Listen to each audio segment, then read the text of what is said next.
After filing, cleaning with alcohol, then apply the base coat, cure for 60 seconds, then first layer of my gel paint, which is a little bit pink, baby pink, cure for 60 seconds again, and then second layer because the first layer was not dark enough, and 60 second cure, and then I'm gonna give a French tips to my little toes. Ignore the feet. This is how it looks after wearing shoes for like 12 to 15 hours a day at work.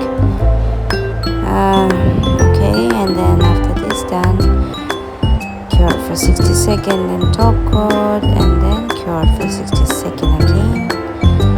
As you can see, now I'm applying the cuticle oil, little massage on my toes, doing my toenails harder than my hands.